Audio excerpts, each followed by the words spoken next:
It sure looked like the Packers took care of their chicken yesterday against the Seahawks, don't you think? Yeah, they did. It was kind of a return to form, I think, for Aaron Rodgers on some level. I mean, I know that he would bristle at that, and I'm sure he is tired of hearing about him having a down year. In fact, when we talked to him, he was rather, I don't want to say defiant, but quick to point out that they were 13-3 and the number 2 seed, and they're overlooked and underappreciated, and they're going to sneak up on people. And then they went out and did it. And I thought Aaron Rodgers made some of the typical great Aaron Rodgers throws that he makes on third down. And that was really the story of the game. Third down won it for Green Bay. They won that little mini battle, and he made some great throws, especially the last two that counted. One to Devontae Adams on the sideline, and one to Jimmy Graham with a questionable spot, but a first down nonetheless, and the game was over. And that's what the great ones do, and that's what he did. Well, having spoken to so many players in all the years that you have covered the NFL with Fox, know that you will come across a bunch of first ballot Hall of Famers who will use the nobody believes in us mantra, and you do sit there and roll your eyes like, what are you talking about? Brady, just a couple years ago, going off to the Super Bowl saying nobody believes in us, essentially. However, I don't blame Rodgers for being pissed. The guy's 13-3, right? This team was one Jacob Hollister reception inch away from being the 1 seed throughout the entire NFC playoffs.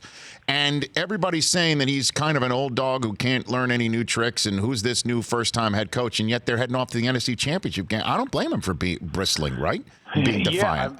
No, I agree with that, and I've seen just too many times Aaron Rodgers literally take a game over.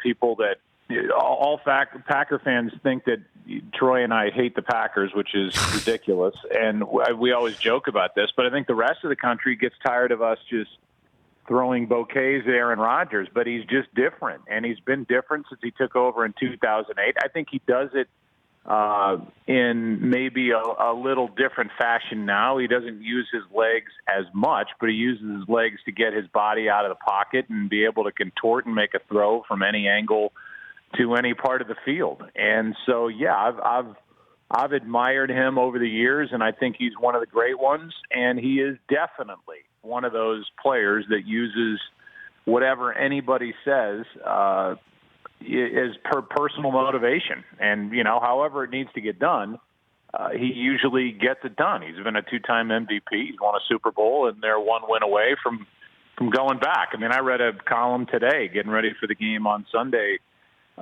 from the coverage of the 49ers that acts like the Packers shouldn't even show up, and Rodgers is over the hill and cooked. And I just don't see that. Well, the 38-7 win on Sunday night with the Packers coming off of a bye week back in Week 12 is probably fuel for that fire.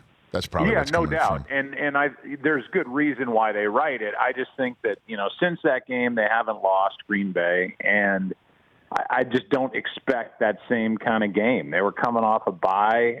They were off from the beginning. They turned the ball over right at the start, and the game was pretty much finished before it even began. I just don't see that happening. Now, San Francisco's favored by whatever it is, 7 points for a reason.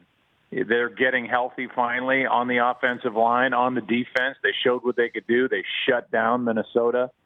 They're the top seed, and they're the best team in the NFC, and they're in that driver's seat. But Green Bay will show up, and Aaron Rodgers will play a good ball game. I would be shocked if he doesn't. Yeah, I agree with you on that. I truly cannot wait for that. But you're right. The 49ers, what they did, that front four. I got D Ford coming up shortly, and Nick Bosa said after the game that he's kind of jealous that he wishes he had the ability to just on site make people afraid like D Ford does, and he came back. They're amazing up front.